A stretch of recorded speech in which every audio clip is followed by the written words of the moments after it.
Bienvenue à cette troisième séance du séminaire Interaction entre logique et langage informatique. Je ne répète jamais les séminaires que je organise, le titre. Donc aujourd'hui, il y a deux intervenants, Jean-Baptiste Joannet, un premier, et Baptiste Mélès, un deuxième.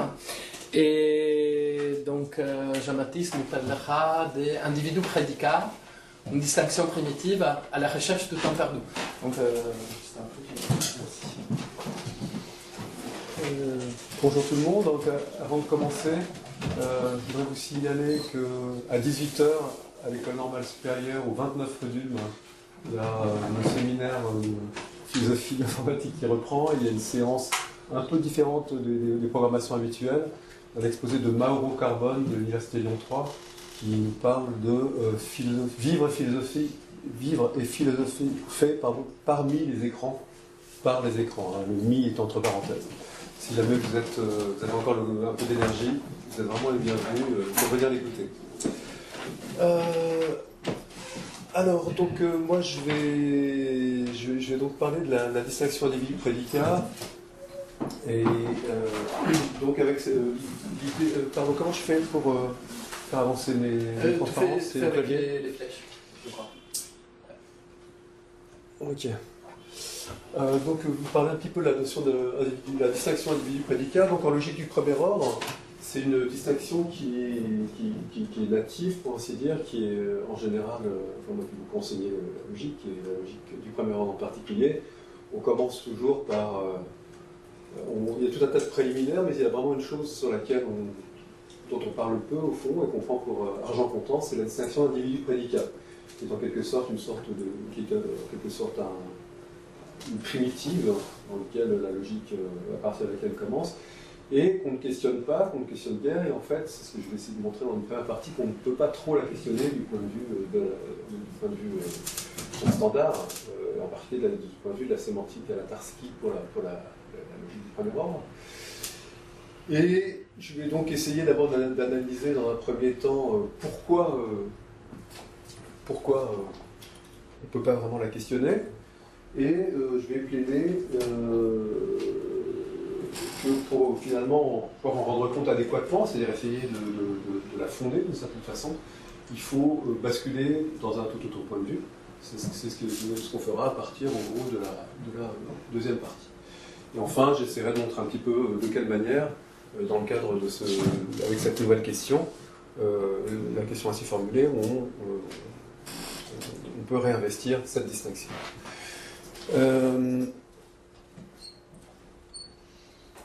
Donc, en logique du premier ordre, la distinction standard entre les individus, qu'on note en général par des constantes, par des variables, ou des termes formés via des symboles de fonctions, selon qu'on a des langages plus ou moins élaborés, voire des descripteurs définis.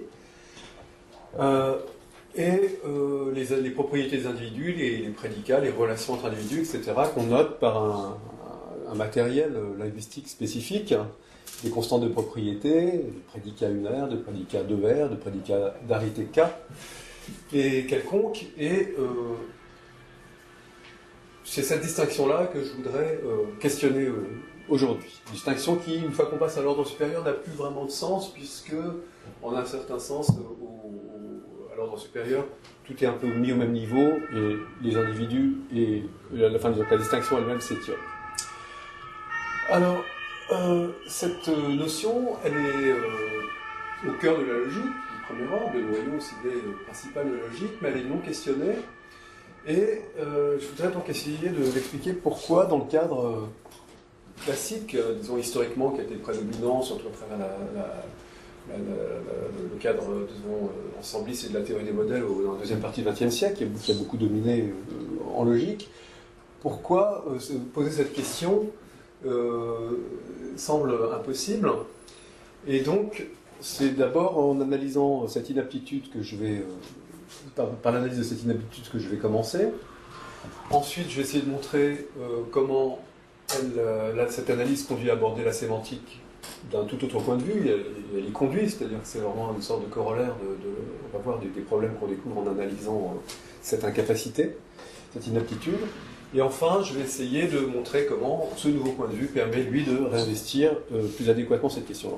Je dois dire, avant de faire mon exposé, que je suis un tout petit peu embêté, pour ainsi dire, parce que quelqu'un qui est un personnage un peu central de ma culture en logique, Jean-Yves Gérard, qui est un théoricien de la démonstration contemporain, très important, enfin, à la fois une grande notoriété pour plein de raisons, mais qui est une œuvre assez colossale, vient d'écrire un article qui n'est pas encore publié, que j'ai reçu, dans lequel il semble remettre en cause de façon radicale la distinction que j'essaie de sauver aujourd'hui. Donc j'attends de voir un petit peu ce qui se passe, mais je pense que c'est compatible malgré tout, connaissant l'individu.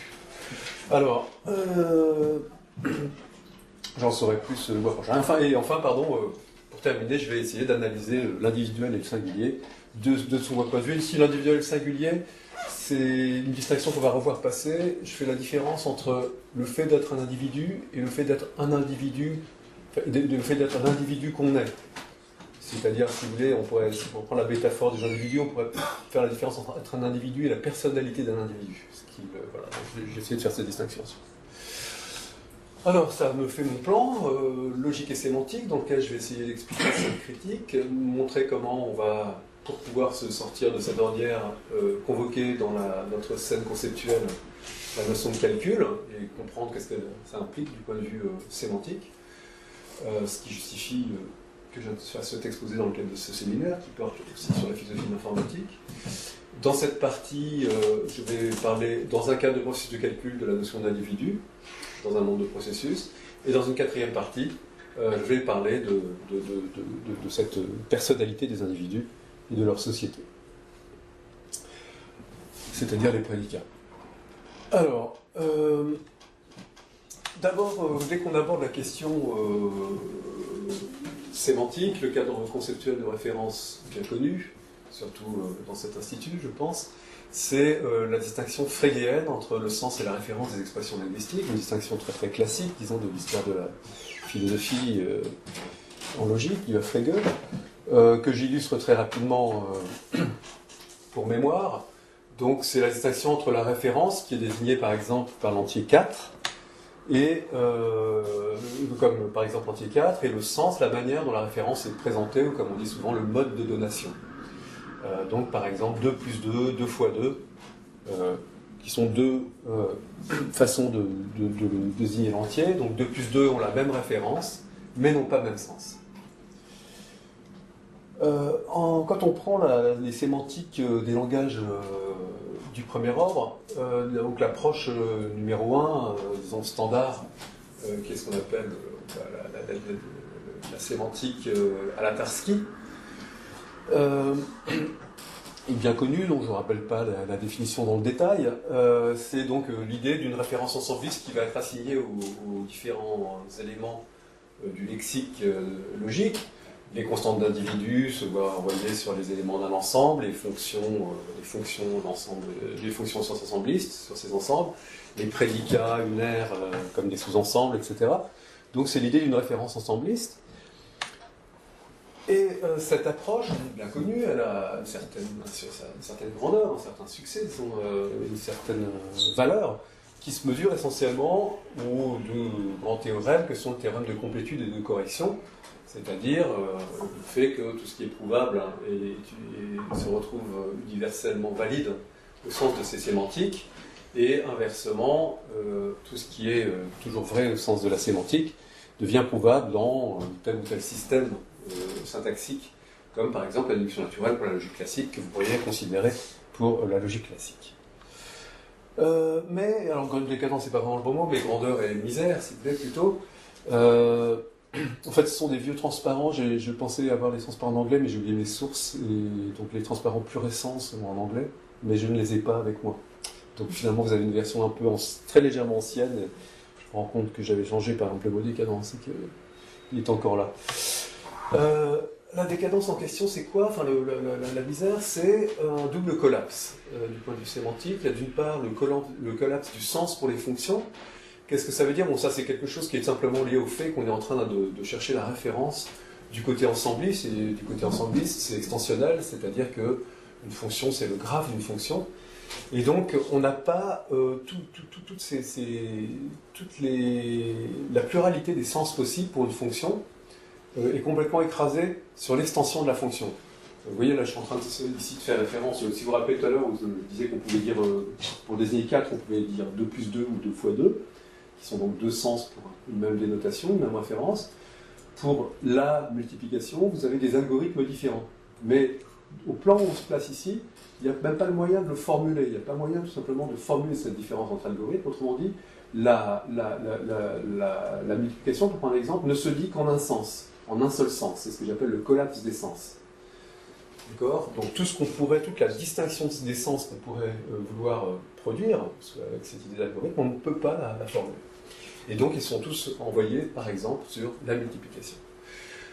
Et enfin, le collapse des références pour les propositions, donc ça c'est quelque chose qui est souvent commenté en philosophie, le fait que, du point de vue des références, vous savez, les énoncés sont envoyés sur le vrai ou le faux, sur les valeurs de vérité, et toutes les propositions prouvées, par exemple, les théorèmes, sont autant de sens, certes, différents énoncés qui sont des modes de donation, mais qui sont tous des modes de donation pour un objet unique qui est le vrai.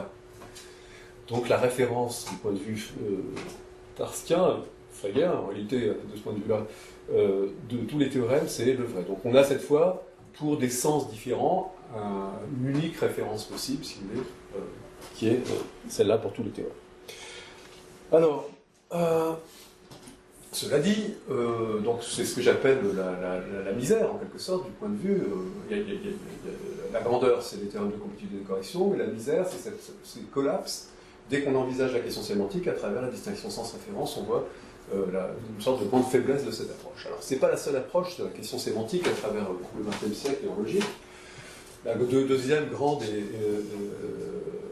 approche principale, c'est la sémantique des formules, l'idée d'une sémantique des formules basée sur cette épreuve, ce qu'on appelle parfois sémantique inférentielle ou sémantique proof théorétique.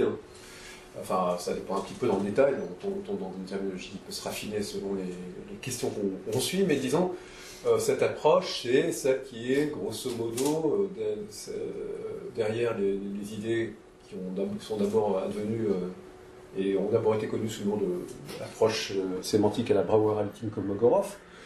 Donc, c'est l'idée générale de tenter d'assigner d'abord de chercher la sémantique des formules comme étant quelque chose qui se passe en deux étapes. On construit d'abord une sémantique des preuves, avec l'idée qu'on va assigner à chaque preuve une référence procédurale, une référence récursive, calculatoire, et d'autre part, dans un deuxième temps, chercher la sémantique des théorèmes comme à travers les preuves du théorème. Donc c'est l'idée de rapporter la sémantique des énoncés à l'ensemble des preuves, et par ailleurs interpréter les preuves en tant que de façon algorithmique. En général, on retient l'idée, par exemple, de dire qu'il faut donner un sens à qu'est-ce que c'est qu'une preuve de A implique B, et une preuve de A implique B, c'est un programme qui, à toute preuve de A, associe une preuve de B. C'est ça l'idée. Hein. Donc, avec ce genre d'idée, donc on n'est plus en train de chercher le sens des énoncés en exhibant des conditions de vérité, les conditions sur lesquelles on est susceptible de dire qu'un énoncé est vrai ou faux, mais en répondant à la question qu'est-ce que c'est qu'un énoncé, et en produisant, qu'est-ce que c'est qu'une preuve de l'énoncé, et en cherchant par ailleurs à comprendre ce que c'est qu'une preuve, à travers cette idée qu'une preuve, c'est, par exemple ici j'utilise le mot une fonction qui a toute preuve de A associe une preuve de B, mais fonction, il faut comprendre ici au sens de fonction récursive, une procédure qui transforme les preuves de A en preuves de B. Alors la grandeur de cette approche, c'est que on progresse sur les collapses dont j'ai parlé tout à l'heure. Le premier collapse, c'est celui des références, et pour les propositions, est évité bien évidemment, puisque si on prend un énoncé donné, en général il y a des preuves distinctes, et souvent très distinctes de cet énoncé, et que donc à partir de là, on n'est plus condamné à considérer que tous les théorèmes sont envoyés sur le vrai, c'est-à-dire qu'on commence à sauver la possibilité que des... Pardon, je me suis emmêlé les pinceaux dans ma phrase à l'oral. Des théorèmes distincts, en général, reçoivent des preuves distinctes, extrêmement distinctes, et donc on n'est plus en train d'envoyer tous les énoncés, tous les théorèmes sur le vrai, puisque maintenant on va pouvoir rapporter la signification de tel théorème et de tel autre théorème au fait qu'ils ont des preuves distinctes, et donc ils ont chacun des significations distinctes. On commence à entrevoir cette possibilité d'en rendre compte de cette façon-là.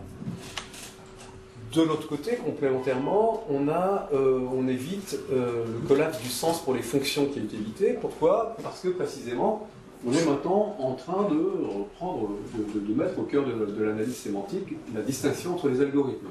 Ici, je parlais des preuves comme algorithme, comme méthode récursive. Eh bien, les distinctions entre des preuves, comment dire, le fait de convoquer cette distinction fine et d'être au-delà de l'extensionnalité, à un niveau où on distingue intentionnellement les algorithmes, convoque de nouveau, écarte de nouveau le collapse qu'on avait tout à l'heure. Alors, il y a malgré tout de nouvelles difficultés qui se profilent, et ces difficultés, je les signale rapidement, je reviendrai dessus tout à la fin. C'est d'une part un premier problème qui est assez standard dès qu'on pense à cette question, c'est si on rapporte le sens des énoncés à l'ensemble des preuves des énoncés, comment comprendre que malgré tout un énoncé donné, un théorème donné, un énoncé qu'on a sous les yeux, nous semble avoir un sens déterminé, un sens unique peut-être que nous connaissons seulement partiellement, qui peut être pour les individus avec à un moment donné de notre histoire, qui sont d'histoires différentes, avec une façon différente de le percevoir, mais dont on imagine malgré tout qu'elle est la signification d'un théorème. Or ici, si la signification d'un théorème elle est liée à la preuve du théorème, comme en général un même théorème a des preuves distinctes, et parfois très distinctes, alors comment arriver à retrouver cette idée d'une unicité de la signification? C'est ça à peu près le premier problème. Et puis à l'inverse, ou complémentairement, que dire des énoncés qui n'ont pas de preuve? C'est-à-dire que je suis en train, c'est simplement dire qu'un même énoncé un énoncé peut avoir beaucoup de preuves quand il est prouvable, et en général à zéro preuve s'il n'est pas prouvable. Autrement dit, est-ce qu'on veut dire par là que puisqu'il n'y a pas de preuve, l'énoncé n'a pas de sens? Ça paraît bien évidemment inadéquat à notre perception de la question de la signification. Alors, on est tout à fait capable, ne serait-ce que au moment d'une conjecture, par exemple, les énoncés qu'on conjecture ont un sens, et on ne sait toujours pas s'ils sont prouvables ou pas prouvables. Donc, ça c'est une sorte de difficulté. Je ne dis pas que c'est une difficulté qui n'est pas surmontable, et on va effectivement aller vers des solutions. Donc la première solution, la solution pour le problème numéro 1, ça va être l'idée de dire qu'au fond, c'est pas tant... Il y a une chose qui va se jouer dans la pluralité des preuves d'un même énoncé, mais ces preuves, même si elles sont distinctes, en tant que méthode incursive, on va chercher à essayer d'identifier une sorte de comportement commun au plan algorithmique. C'est une idée qu'à la manière dont on va considérer les preuves en tant que méthode, même si elles sont diverses, il y a peut-être un élément commun, et c'est cet élément commun qui, à ce moment-là, va servir d'élément pour déterminer la signification censée être unique de cet énoncé. Concernant la deuxième question, c'est l'idée que si on veut pouvoir donner du sens avec cette même idée aux énoncés non prouvables, alors il faut étendre au-delà des énoncés prouvables l'interprétation algorithmique. C'est quelque chose comme ça. Autrement dit, au-delà des seules preuves, il faut prendre en considération des argumentations qui ne sont pas forcément des preuves, c'est-à-dire qui sont des preuves incorrectes, si vous voulez, on peut le dire comme ça. Mais le fait que ce soit des preuves incorrectes n'empêche pas qu'on puisse interpréter ces arguments en leur associant des méthodes récursives. Donc c'est ce qu'on verra. Autrement dit, l'idée initiale BHK et ses développements ultérieurs, ou en tout cas les différents degrés de cette idée, comme par exemple la correspondance de Kerr-Edwards, dont on parlera plus tard, ont essentiellement été tournés vers l'idée de donner un sens récursif aux preuves, mais si on va au-delà, si on considère un mode plus général d'argumentation, ici aussi des non-preuves, si vous voulez, ce qui importe par rapport à cette question, c'est surtout d'étendre l'interprétation récursive à l'ensemble. Est-ce que je peux, c'est une clarification, est-ce que dans ton cas, le probable coïncide avec le décidable? Non, enfin non. Parce que tout est exprimé par des fonctions récursives. Ah non, mais récursive, j'étais vague, je voulais dire des fonctions récursives partielles. Ah oui, ok. Partielles. J'étais vague, je voulais juste dire, je voulais dire algorithmique, en fait, ça voulait dire ça.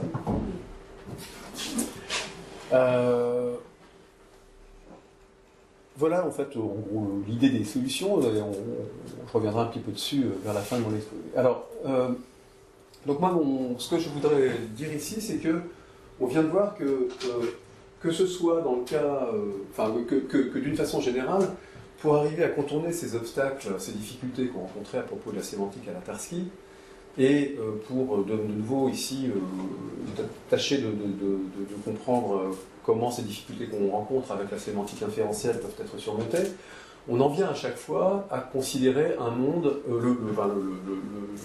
la notion d'algorithme, si vous voulez, la notion de programme, la notion d'algorithme, la notion de façon partielle, mais on continue à la faire rentrer dans le jeu de la logique, mais toujours en se posant des questions du côté en logicien, si vous voulez.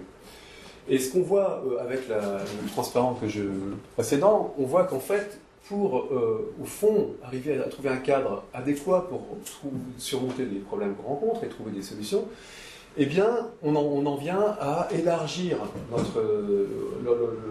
l'univers des objets qu'on va considérer au-delà des seules preuves. Par exemple, on se met à considérer des argumentations. Donc, l'espèce d'idée générale, c'est de dire, mais au fond, est-ce qu'il ne faut pas renverser, élargir vraiment le point de vue directement, d'emblée, et se reposer la question sémantique, mais d'une façon radicalement différente, c'est-à-dire du point de vue de cette horizon élargi, et avec le nouveau point de vue. Donc la proposition méthodologique générale, si vous voulez, c'est celle de dire qu'il faut prendre d'emblée le point de vue général de ce que j'ai appelé de façon vague, en fait, les algorithmes ou les méthodes récursives, pour aborder la question sémantique, et pas avec les idées, les systèmes de concepts habituels qu'on a pour aborder la question sémantique à travers tout le XXe siècle logique, si vous voulez, y compris même du point de vue de la sémantique inférentielle, qui pourtant va chercher du côté des preuves, et prendre l'idée qu'un langage de programmation, c'est-à-dire dans le lieu même où la notion de méthode récursive, de programme est théorisée, et de considérer qu'un langage de programmation, c'est un langage, que c'est en un sens précis, d'abord ça manipule des symboles, exactement comme un langage, mais que c'est producteur de signification. C'est ça l'idée de base. Donc quand je dis élargir l'horizon, je veux dire se placer d'un point de vue bien plus large, un autre point de vue, quitte à convoquer en permanence les algorithmes dans nos problèmes comme des solutions possibles et tout ça, plaçons-nous carrément du point de vue des algorithmes et revenons plus tard sur la question de la sémantique au sens usuel. Si vous voulez, c'est encore l'idée de dire qu'au fond, l'espèce de schéma, si vous voulez, qui apparaît avec déjà, mais de façon encore un peu certaine et indirecte dans le cadre de la sémantique BHK, c'est que on va rapporter la question de la sémantique de la logique à ce que j'appelle, moi c'est un mot que j'ai introduit, même s'il était introduit par Lorentzen pour parler d'autre chose, des règles dérivables. Mais une protologique, c'est-à-dire qu'en fait, on va chercher les algorithmes comme étant quelque chose qui va nous permettre d'expliquer la sémantique. Donc, mon idée, c'est de dire qu'il faut se placer directement et d'emblée, tout construire à partir de la protologie calculatoire. Donc, l'idée, c'est donc de poser directement et d'abord au langage de programmation, indépendamment dans un premier temps de la question logique, les questions sémantiques qui sont habituellement posées au langage naturel, ou au langage artificiel de la logique, et reconstruire sur cette base protologique la sémantique des argumentations, puis sa déforme. Donc c'est ça l'idée générale méthodologique, c'est ce que j'appelle l'élargissement de l'horizon et le renversement de point de vue. Quitte à convoquer les algorithmes et les programmes, plaçons-nous d'abord d'emblée du point de vue des algorithmes et des programmes, et reposons-nous les questions sémantiques avec l'esprit libéré dans un premier temps de la logique. Alors, de ce point de vue-là, il y a des... Donc moi, ce que je propose, en réalité, c'est plutôt une façon de... Je ne propose rien de très original, au fond. Hein. Je suis juste en train plutôt de reformuler comme étant une solution à une question, des corpus de travaux qui sont tout à fait développés et parfois même pensés peut-être pas vraiment avec cet esprit-là, mais disons, j'essaye plutôt de reformuler, de redécrire un certain nombre de travaux et de résultats comme étant une solution à cette question sémantique. Pour cette question donc de l'individu, et puis plus tard du singulier, comme je le disais tout à l'heure, donc l'idée c'est de comprendre comment on va... c'est donc non plus prendre l'individuel et le singulier comme un point de départ, nous on questionnait, mais se poser la question de savoir comment on peut le penser en partant de cette base protologique que j'évoquais. Autrement dit, essayer de comprendre l'individuel et le singulier non pas comme données, mais comme émergent, comme quelque chose qui va naître d'autre chose, et pas quelque chose qu'on a décrété, comme dans le cas de la logique du premier ordre, où d'emblée on l'a, et ce, dans l'univers dynamique du calcul. Autrement dit, ça veut dire qu'il s'agit de redéfinir cette idée d'individu, mais non pas en tant que postulée, mais en tant qu'elle est produite par les processus de calcul. Alors, j'en viens donc à ma deuxième partie, qui est cette idée d'abord, avant d'envisager plus directement la question de l'individu, des individus dans un monde calculatoire, c'est celle donc de comprendre déjà quelle est la question sémantique dans cet horizon élargi. C'est-à-dire indépendamment de la question logique et de la manière habituelle de penser les questions sémantiques, si on part simplement du point de vue informatique. Alors d'abord, qu'est-ce que c'est qu'un langage de programmation? Puisque alors, un langage de programmation, alors, je pense que Baptiste Mélès, qui connaît lui vraiment ce que sont les langages de programmation, va certainement pas être tout à fait d'accord avec moi, ou en tout cas, j'imagine qu'on puisse ne pas être d'accord avec cette proposition. Donc c'est dans le détail, je connais au moins une personne qui n'est pas d'accord, donc c'est possible. Mais mon point de vue est au moins un peu, je pense, intéressant au plan didactique et pédagogique, disons, et certainement, même si on n'est pas d'accord, je pense que ça pose une certaine question qui est intéressante. Je suis peut-être d'accord. Pardon ? Je suis peut-être d'accord. Et tu es peut-être d'accord. Mais oui, tu me diras tout à l'heure. Alors, donc un langage de programmation, c'est... Ah oui, bah, jusqu'à présent, pardon, j'avais mal lu ce que j'avais au tableau, c'est difficile de ne pas être d'accord avec ça, parce que ce qu'on appelle un langage de programmation, c'est quoi? C'est ce qu'on achète dans le commerce sous la forme de langage de programmation, c'est un ensemble d'instructions de programmation. Ça, c'est la première chose, c'est ça qu'on appelle un langage de programmation, un ensemble d'instructions de programmation, je crois. Et une instruction de programmation, c'est quoi? C'est quelque chose qui décrit un type particulier d'action élémentaire. Et dans ce cadre-là, un programme T donné, c'est une combinaison donnée d'instructions de programmation qui donc va décrire une action complexe formée de la combinaison des actions élémentaires. Et donc, je dis potentiel puisque c'est quelque chose, c'est une action qui ne se déclenche qu'à condition que les arguments, c'est quand c'est plongé dans un contexte que l'action se déclenche. C'est une action potentielle. Donc, moi, mon slogan, si vous voulez, c'est les langages de programmation sont des axiomatiques de l'action. Action ici, c'est un petit peu à discuter, c'est assez compliqué, mais disons, prenons-les comme un slogan qui fixe malgré tout un cadre. Ce qui est intéressant ici dans cette proposition sous forme de slogan, c'est, je crois, le mot axiomatique, hein, parce que ça veut dire pour moi, si vous voulez, pour moi, c'est important d'abord au plan conceptuel, je vais en dire deux mots dans un instant, mais en plus c'est souvent pour moi important pour dialoguer avec les philosophes qui ne s'intéressent ni à la logique ni à l'informatique. Et dès qu'on leur parle de calcul, ils ont tendance à penser qu'on est réductionniste. Si vous voulez. Et ça devient très compliqué de parler avec eux. Pourquoi vous essayez de leur parler de livre? Pardon? Parce que je suis né comme ça. Je pense qu'il faut essayer. Non, il n'y a pas de raison, il faut essayer. Et avec une approche comme ça, on peut tout à fait défendre l'idée que c'est compatible avec du réductionnisme et comme avec son contraire. Et je vais d'ailleurs consacrer 2-3 transparents à défendre cette idée. Alors l'action, en tout cas, j'insiste sur ce que j'ai voulu dire par potentiel, c'est que cette action potentielle décrite par de Noël s'actualise lors de la confrontation avec un environnement, le prochain environnement qui se présente. Mais comme en fait dans le monde processuel du calcul, l'environnement est généralement lui-même composé de processus agissants, alors je sais que je suis un petit peu... je ne suis pas très précis sur le mot processus, j'ai eu une discussion un jour avec Baptiste, cette fois on pourra peut-être en reparler aussi tout à l'heure, mais bon, disons que... Non, c'est clair, c'est juste que c'est pas le processus au sens des systèmes d'exploitation. Voilà, d'accord, ok. Et en sorte que, plutôt qu'actionnel, puisque j'ai parlé jusqu'à présent, tout en prenant quelques précautions sur l'usage du mot, j'ai parlé d'action, le processus calculatoire, il faut plutôt le voir comme un processus de confrontation des actions, et donc ce processus lui-même est plutôt un processus interactionnel.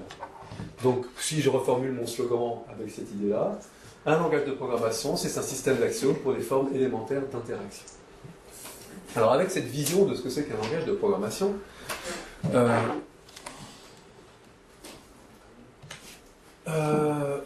c'est là que j'ai mes petits slogans pour dire un peu ce que j'appelle le calcul.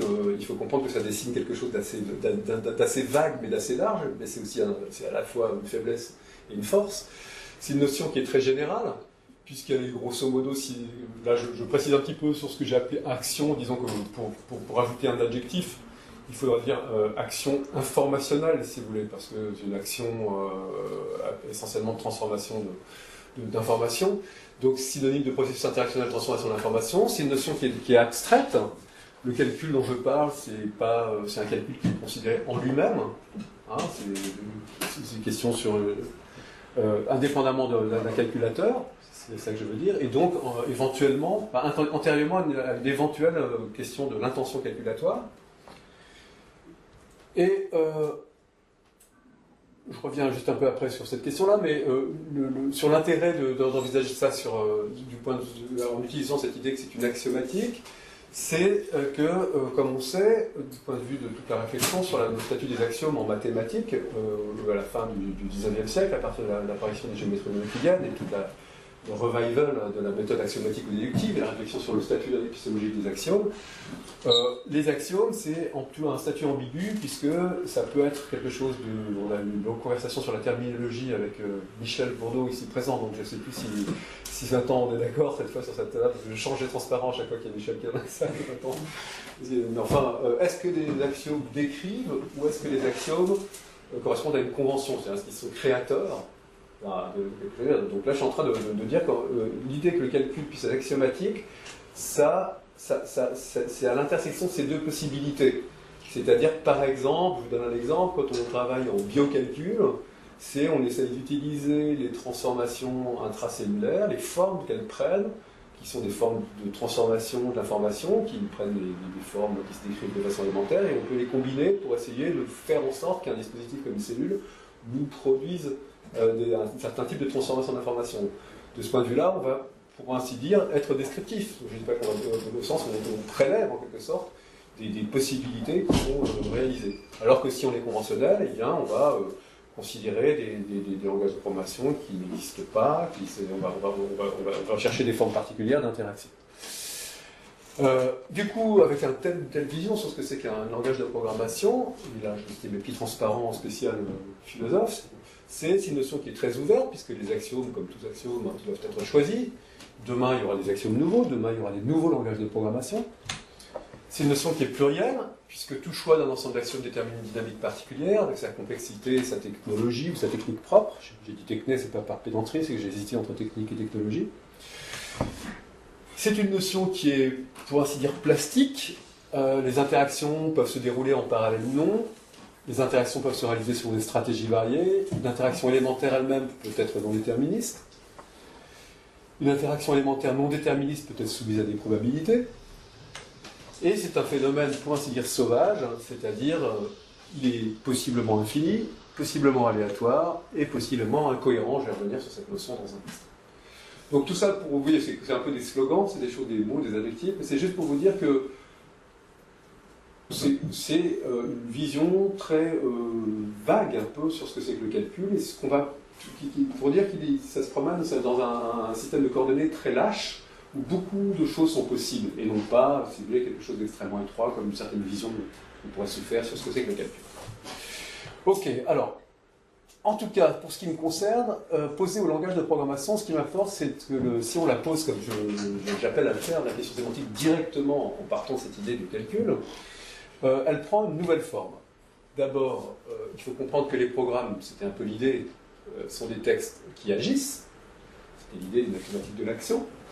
Et la signification d'un programme ne dépend pas en premier lieu de la question à quoi T réfère-t-il, que désigne-t-il, mais d'une question préliminaire, que fait T, comment T agit-il. C'est ça, un programme, ça agit. Ça fait quelque chose, et c'est dis-moi comment tu agis, je te dirai qui tu es. C'est l'action d'agir ici est premier. Donc c'est cette idée que il y a une terminologie qui existe en réalité, si vous voulez, enfin, je vais revenir un peu dessus tout à l'heure, à propos de sémantique des langages de programmation. Là, c'est moi qui propose dans la lignée de cette idée qu'un langage de programmation, c'est une axiomatique de l'action, informationnelle.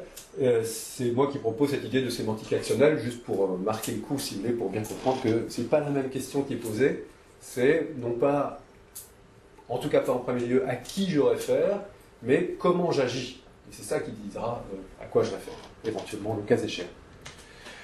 Alors, certes, mais puisque j'ai parlé d'action, relativement à quel cadre on peut appréhender cette action.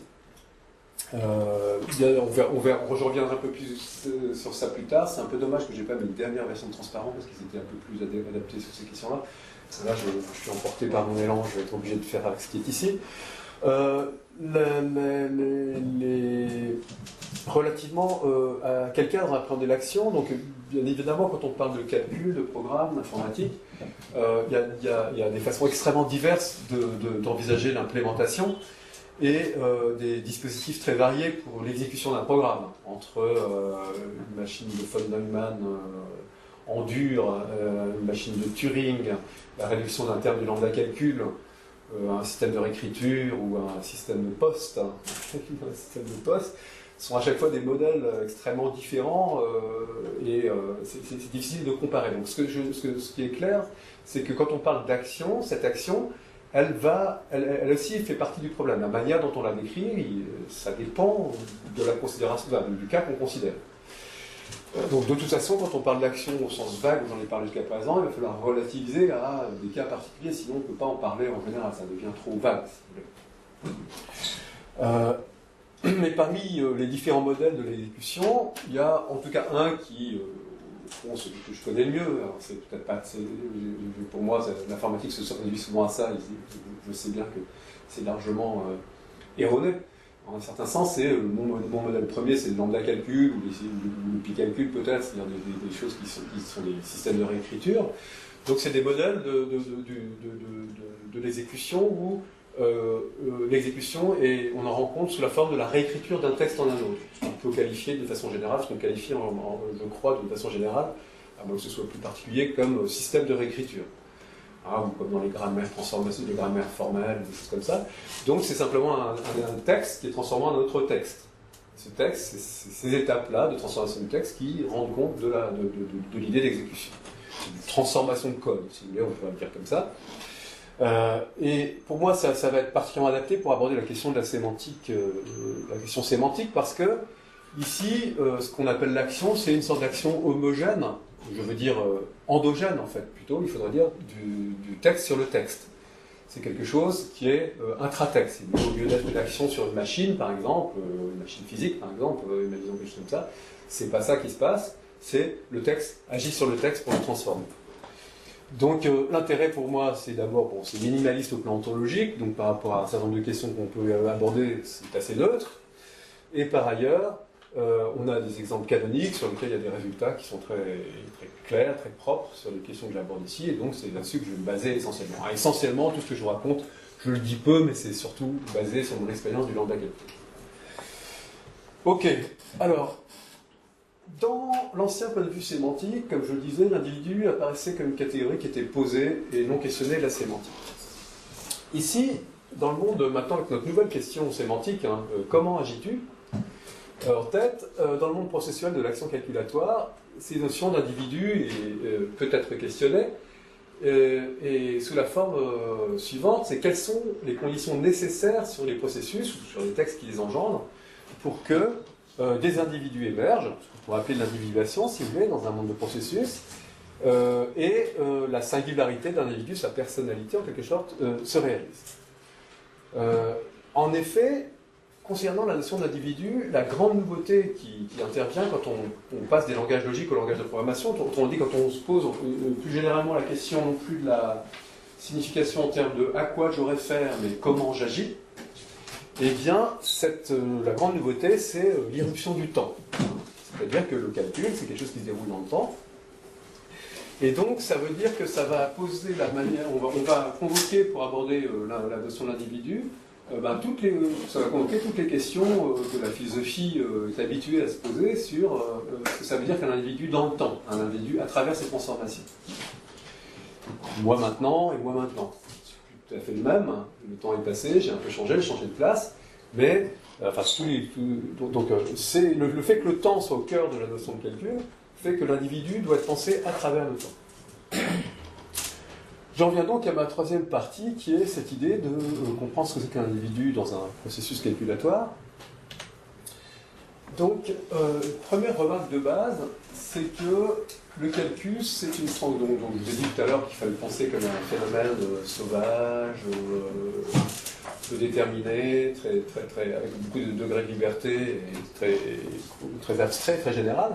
Le calcul, en tout état de cause, c'est une transformation du sens qui préserve la référence. Donc ça a l'air de sonner comme un truc un peu bizarre, donc ça veut dire des choses très précises, et que je pense que tout le monde devrait être d'accord avec ça. Je le donne sur un exemple qui n'est pas stricto sensu correct, mais qui suffit à mon propos. Enfin, je vous expliquerai pourquoi il n'est pas stricto sensu correct. Quand vous calculez, par exemple, quand vous remplacez 2 plus 2 fois 3 par 4 fois 3, vous êtes en train de progresser dans votre calcul, vous êtes en train de remplacer cette expression-là par celle-là, et comme on l'a vu tout à l'heure, ces deux expressions, ce sont des expressions qui ont la même référence, mais pourtant pas le même sens. 3 fois 4, 12, si tout va bien, elles ont le même sens. Donc je suis vraiment en train de transformer le sens, exactement au sens où je le disais tout à l'heure. D'accord ? Le calcul est une transformation du sens. L'exemple n'est pas tout à fait juste, parce qu'au plan où je veux me placer, c'est-à-dire au niveau des algorithmes, ici c'est pas l'addition, mais un certain algorithme pour l'addition et la multiplication de même. Donc je passe à un niveau plus intentionnel, si vous voulez. Donc stricto sensu, l'exemple n'est pas vraiment bon, mais on comprend ce qu'on veut dire par là. Et puis par ailleurs, il faudrait comprendre pourquoi 2, 3 sont partie prenante de mon monde calculatoire, mais ça j'en dirai un mot un petit peu plus tard, si les transparents sont assez propres pour ça. Alors, pédagogique, cette illustration, c'est ce que je viens de faire comme remarque, donc je vais peut-être passer. Et puis oui, pour les entiers, peut-être rester un peu plus précis, c'est que pour comprendre pourquoi aussi on va pouvoir... Là j'ai pris cet exemple parce que les entiers nous semblent... On a perdu l'habitude de se poser la question sur ce que c'est qu'un entier, on va dire ça comme ça. Mais on verra donc, que du point de vue, en tout cas par exemple dans le lambda calcul, l'entier peut tout à fait être lui-même un algorithme. Et donc c'est pas un problème en soi d'être dans un monde purement algorithmique sans avoir besoin de leur donner une détermination particulière. Alors, il y a quelque chose qui existe depuis fort longtemps, en gros depuis 69, qui est ce qu'on appelle la sémantique dénotationnelle. Alors la sémantique dénotationnelle, la denotational semantics, c'est un mot qui vient de Strachey et Scott, de Strachey semble-t-il, principalement, qui est l'idée d'une sémantique des programmes, sémantique dénotationnelle. Dénotationnelle, ici, ça renvoie à référence. J'ai mis les références depuis le début de Transparent. En français, en anglais, on dit souvent dénotation. Le référent, qu'est-ce que c'est ? C'est ce qui est conservé durant le processus de l'exécution. C'est cette idée que, par exemple, si je reprends mon expression arithmétique de tout à l'heure, le référent, le calcul transforme le sens, et le référent, c'est l'invariance de cette transformation. C'est important parce que du point de vue philosophique, on n'est pas du tout en train de dire que, contrairement, si vous voulez, à ce qui se passait dans une distinction, alors là, pour le coup... avec Alberto, je ne sais plus si on a eu une discussion là-dessus, donc je crois qu'on était quand même d'accord sur ça, sur le fait que chez Frege comme homme, non, on n'était pas d'accord. Enfin, en tout cas, quoi qu'il en soit, j'attire votre attention sur le fait qu'ici, le référent n'est pas premier. C'est ça qui est important pour moi, que ce soit chez Frege ou que ça ne soit pas comme ça chez Frege, peu importe ici, c'est-à-dire que la transformation du sens, le sens, si vous voulez, est là, avant cette transformation, va produire le référent, et on n'est donc pas dans un monde où la référence est déjà là. Donc, du point de vue philosophique, c'est quand même très très fort du point de vue du cadre ontologique que ça dessine. Alors, en tout cas, dans le cadre d'une exécution comme réécriture, ce qui est le modèle particulier d'exécution que je vous invite je me suis invité à considérer, que je vous invite à considérer ici, en tête de lambda calcul. Le cadre d'une exécution comme réécriture, l'individu, au plan sémantique, c'est ce qui est conservé au cours du processus des transformations du sens. Et l'individu se saisit en identifiant, en égalisant les différentes étapes du sens, c'est-à-dire le fait qu'on va passer au quotient. Alors passer au quotient, je pense que tout le monde sait ce que ça veut dire, mais sinon pour le dire intuitivement, on est en train de dire que les transformations du sens, vous voyez quand je fais ça, j'ai 2 plus 2, j'ai 2 fois 2, encore une fois c'est un mauvais exemple, juste pour faire comprendre, tout ça va s'envoyer sur une même chose. Donc on a beau ici venir de mondes complètement différents, ça désigne le même référent, donc ça désigne aussi le même référent. Donc je prends si vous voulez, la plus petite relation d'équivalence qui contient l'exécution, j'égalise tous les termes que le calcul force. J'ai vraiment fait des termes, c'est ça ? Enfin, j'ai vraiment fait l'allumer. C'est pas. Pour penser à la caméra, c'est ça ? Et donc, ce que je suis en train de dire ici, quand je parle de passage au quotient, je veux dire le quotient par la relation d'équivalence, qui est celle qui est induite sur les termes par le calcul. Tous les termes, on peut les voir comme autant de sens, et parmi tous ces sens, il y en a que le calcul va identifier. Et parce que l'exécution... et donc comme on voudrait chercher les invariants qui sont communs, on prend la relation d'équivalence induite par le calcul, et on quotiente l'ensemble des programmes, si vous voulez, l'ensemble des termes, l'ensemble des sens, par cette relation. Donc, si on fait ça, ce qu'on va faire, c'est qu'on va produire l'ensemble des individus, en quelque sorte. C'est-à-dire l'ensemble des occasions de référent. Au plan sémantique, l'individu, c'est donc une classe d'équivalence pour cette plus petite relation d'équivalence sur les termes qui inclut l'exécution. Donc, dans le cas du lambda calcul, c'est ce qu'on appelle la bêta-équivalence. On pourrait rajouter en fait la bêta-état équivalence pour être un peu plus propre, même si...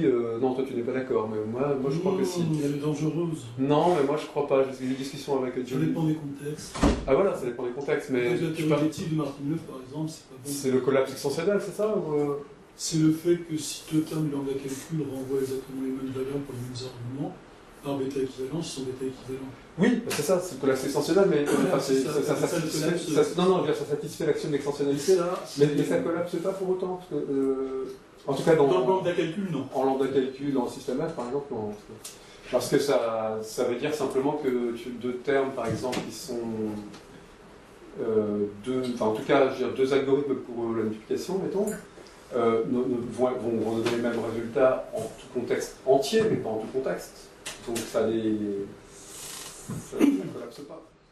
Si tu vois ça d'un point de vue de la théorie des ensembles, tu vois, prenant le point de vue, tu obtiens exactement dans la théorie de Martin-Neuf le problème suivant, c'est que si tu prends deux fonctions f et g qui renvoient pour chaque argument a les mêmes valeurs, et tu identifies f et g. Alors tu sais très bien que d'un point de vue, dans une théorie hyper intentionnelle comme la théorie de Martin-Neuf, tu ne veux pas identifier tous les algorithmes. Oui, non mais ça c'est un théorème qui est vrai aussi en lambda calcul pur. Oui. Mais c'est en train de... Non, mais non, je veux dire, en lambda calcul c'est très bien. Oui. C'est pur, c'est très très bien. D'accord. Mais la théorie de Martin-Neuf... C'est parce que dans la théorie de type de 29, tu as déjà quand même la partie typée, donc c'est déjà... Oui, c'est sur les types qui posent des problèmes. Ouais. Puis le... Si tu es pur, lambda calcul. Oui, Enfin, au au pire, c'est d'ailleurs un des trucs étranges, l'innocent en lambda calcul pur devient coupable en passant dans un cas typé. oublions de toute façon la état, puisqu'on n'en a pas besoin par rapport à mon propos ici. On peut peut-être en avoir besoin pour d'autres considérations, auquel cas la question se poserait de façon plus urgente, mais là elle ne se pose pas vraiment. Alors, donc, on voit mieux ce que c'est ici. Donc, on peut le dire autrement. Hein, enfin, pourquoi j'ai rajouté cette ligne-là, c'est un exemple, encore une fois, mais encore un mauvais exemple pour toutes les raisons que je disais tout à l'heure, qui sont encore présentes ici. C'est un même individu, mais dans des états différents. C'est ça que je veux dire. Et quand on veut prendre l'individu, eh bien, il faut le chercher par-delà ces états. Il faut égaliser ces états différents de l'individu pour chercher l'individu. D'accord? Donc l'individu, moi maintenant et moi maintenant, je suis le même individu, mais parce que là j'étais moi dans un certain état, moi dans un autre état, mais l'individu il est commun. Donc on est passé au quotient. C'est ça qui se passe. Ok. Alors, ce qui est intéressant dans cette affaire, c'est que comme la notion d'individu est le produit secondaire de l'exécution et de ses propriétés, on peut corréler l'existence de l'individu aux propriétés de l'exécution. C'est quelque chose qui est second. Donc il faut comprendre quelles sont les conditions sur une exécution, quelles sont les conditions sur les processus qui permettent à l'individu de naître. C'est là que j'en viens au fait que, ainsi posée la question, la distinction, la notion d'individu n'est plus posée, mais elle est seconde, et quand elle est seconde, on peut la questionner. On peut dire, mais à quelles conditions il y a des individus? Alors c'est cette idée de condition de possibilité de l'individuel. Donc idéalement, l'idée d'un individu, je dis idéalement, je vais expliquer, l'individu ne dépend pas de la stratégie d'exécution réalisée. Ce que je veux dire par là, c'est que, je vais reprendre encore mon mauvais exemple, si je prends 2 fois 3 plus 5, plus 2 fois 5, et si je commence d'abord par faire cette multiplication ou d'abord celle-là, en progressant dans mon calcul, je suis en train de faire une stratégie particulière d'exécution, eh bien, on espère, si tout s'est bien passé, que ça ne va pas changer le résultat de mon calcul. Autrement dit, si possible, idéalement, l'individu ne dépend pas de la stratégie. En tout cas, si c'était le cas, si ça dépendait de la stratégie, ben, il y aurait d'abord la possibilité de se réduire à la stratégie, ou alors de les considérer toutes ces stratégies, auquel cas mon algorithme ne serait pas un algorithme pour une fonction, mais pour une relation. Donc c'est un autre monde, etc. Mais il se trouve que dans le cas du lambda calcul, ça a le bon goût d'être fonctionnel, hein, puisqu'il y a l'unicité de la forme normale. Donc c'est indépendant de la stratégie d'exécution, et donc c'est une sorte de monde idéal limpide de ce point de vue-là. Enfin, au moins, ça repousse à plus tard des problèmes compliqués qui pourraient être liés au fait que c'est pas déterministe, que c'est pas que ça dépend de la stratégie. Quoi qu'il en soit, en tout cas, que l'exécution soit donc confluente. Confluente, ça veut dire que si je fais d'abord ça ou d'abord ça, ça va confluer plus tard. Donc si on a cette propriété, on a l'unicité de ce résultat du calcul. Pour que la signification puisse émerger, il faut que l'égalisation, donc l'égalisation du passage au quotient, qui est donc ne mène pas au collapse de tous les individus. Parce que tout à l'heure, ce que je vous disais, c'était qu'on en vient à considérer que ça et ça sont deux sens. Bon, bien sûr, vous le lisez comme voulant dire 4, alors c'est un problème que j'égalise, mais si vous ne saviez pas de quoi je parle, je suis en train d'égaliser les sens, sans que vous sachiez encore de quoi je parle. Et du coup, vous égalisez, mais si ça se trouve, vous allez tout égaliser, par exemple. Ce sera le pire. Il n'y aura plus qu'un seul sens. Hein, oui, ça serait le collapse des sens complet. Donc la question qui se pose, c'est combien de classes d'équivalence dans notre quotient? Est-ce que tout le monde finit par être égalisé? Auquel cas, c'est de l'effondrement, en quelque sorte. J'ai créé une notion d'individu, mais il n'y en a plus qu'un. C'est assez mal parti, par exemple, déjà, si on veut qu'il y ait des antinaturels, des booléens, ou des choses comme ça, il faut que ce monde soit assez peuplé de gens différents. Et je ne vais pas encore aborder la question de la personnalité des individus, mais il faut au moins qu'il y ait des individus différents si on veut qu'ils aient des personnalités différentes. Et donc, le minimum, en quelque sorte, c'est que le quotient soit pareil d'une seule classe, c'est-à-dire une situation qui serait le symptôme de ce qu'on appelle l'incohérence computationnelle, quand tout le monde est égalisé par le calcul. Il n'y a plus qu'un individu. Il faut me prévenir si je dois accélérer ou pas. Tu as besoin de combien encore?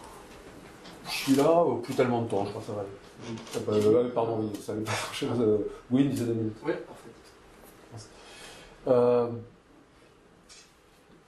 Donc il faut suffisamment d'individus qui survivent à l'égalisation par le calcul, et si on veut en plus avoir un langage de programmation digne de ce nom, et certainement avoir donc l'arithmétique dedans, de l'arithmétique pour pouvoir encoder et faire tout ce sans quoi chose, eh bien il va falloir au moins une infinité d'individus, au moins autant d'individus qu'il y a d'entiers, puisqu'il va falloir que les entiers soient présents dans ce monde d'individus. Et par ailleurs, alors ça c'est quelque chose que j'ai un peu plus de mal à réinterpréter, disons philosophiquement, conceptuellement, par rapport à cette question d'individu, mais bon, qui est une propriété intéressante qu'on trouve en lambda calcul, et discussion autour de ça, tout débat m'intéresse.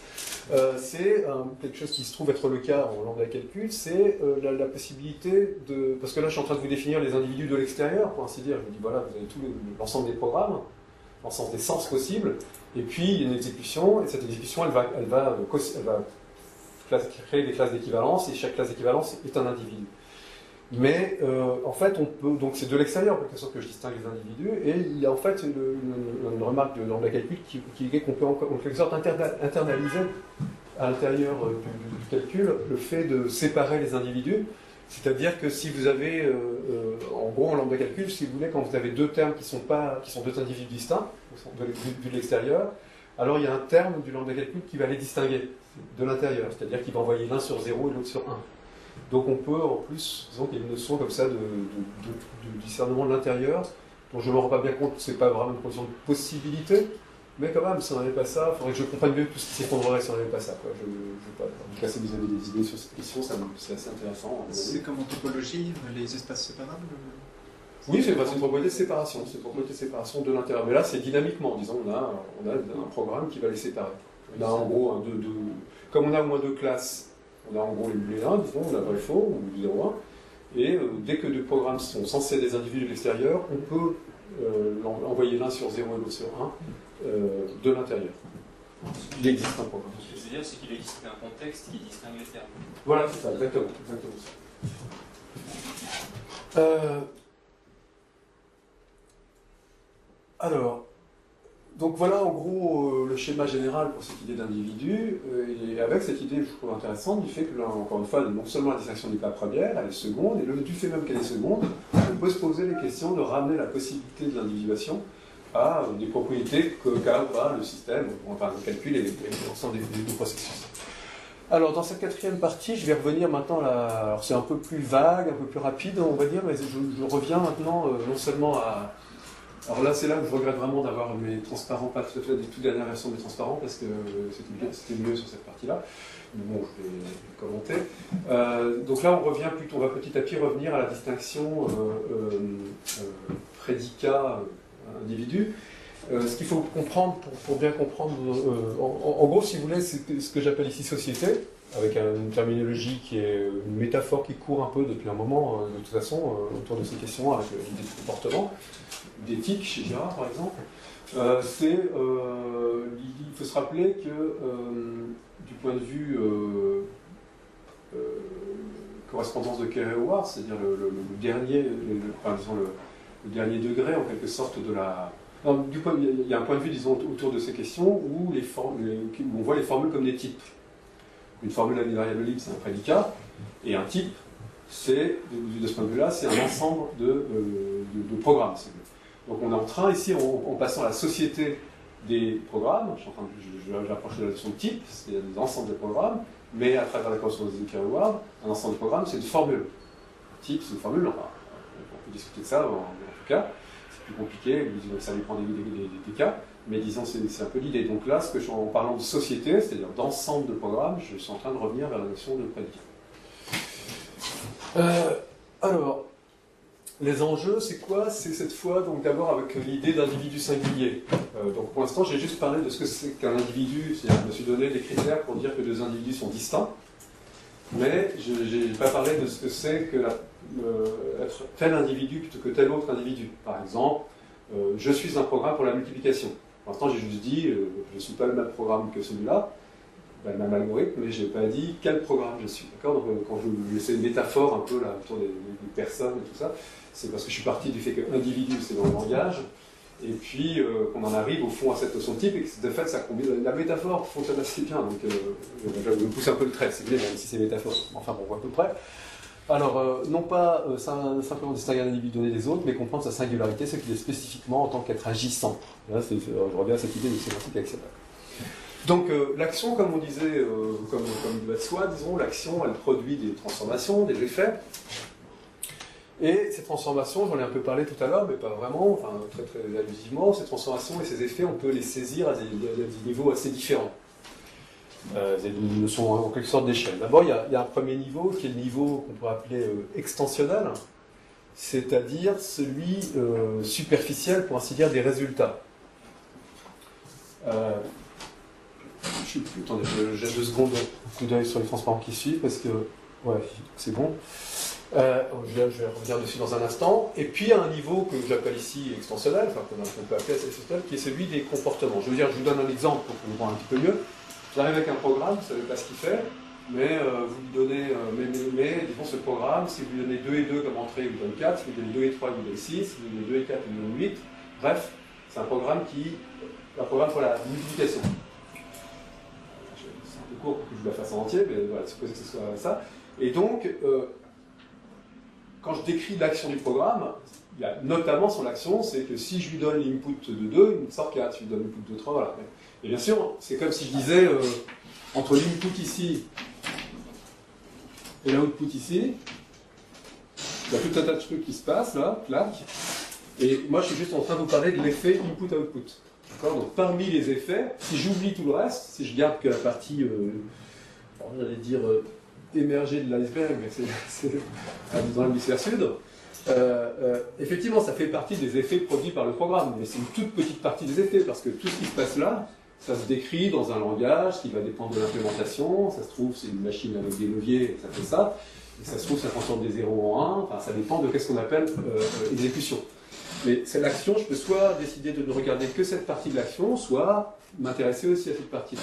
Si je commence à m'intéresser à cette partie-là, et que je suis assez fin dans mes actions, ça va être du côté intentionnel. Si je ne regarde que la partie de l'action qui est là, c'est ce que j'appelle l'extensionnalité, la partie extensionnelle. Donc on peut le faire au simple niveau extensionnel ou au niveau intentionnel, celui des comportements, celui où se déroule cette action et qu'il faut décrire avec des mots qui dépendent de l'exécution. Et donc pour l'instant, j'en reparlerai plus tard. Donc en tout cas, pour ce qui concerne la partie extensionnelle, ce que j'ai appelé les résultats, c'est une notion qui est simple. Il y a certaines exécutions qui terminent et d'autres pas, quand vous avez un langage de programmation. Si tout va bien, il y en a au moins une qui termine de temps en temps.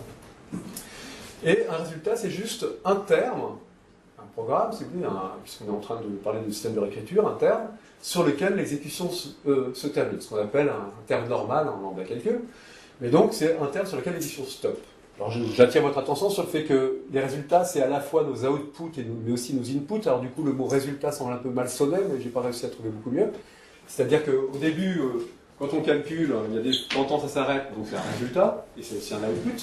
Et cet output, par exemple, imaginez que ce soit quelque chose qui colle l'entier 23, et l'entier 23, on va aussi pouvoir le redonner à une fonction pour qu'elle se mette à calculer. Donc, nos résultats, c'est aussi ce qu'on donne en entrée à nos fonctions. Alors, on appelle ça résultat, du coup ça fait un peu bizarre de commencer par un résultat. Vous voyez ce que ça veut dire. C'est juste une mauvaise terminologie. Ça peut être une fonction. Oui, pardon, ici résultat, je donne des entiers, mais c'est n'importe quel, ça peut être une fonction, un algorithme donné.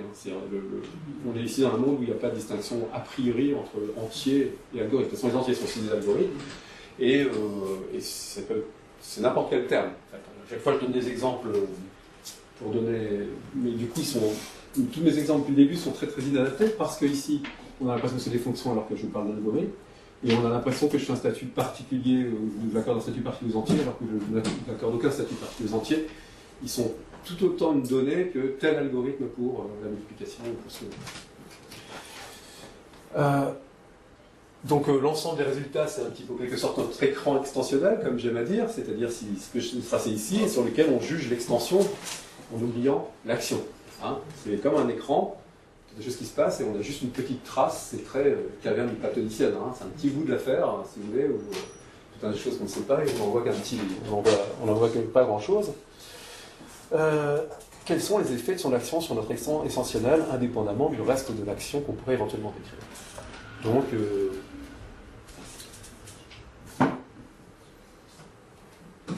voilà, c'est l'exemple que je vous ai donné ici au tableau.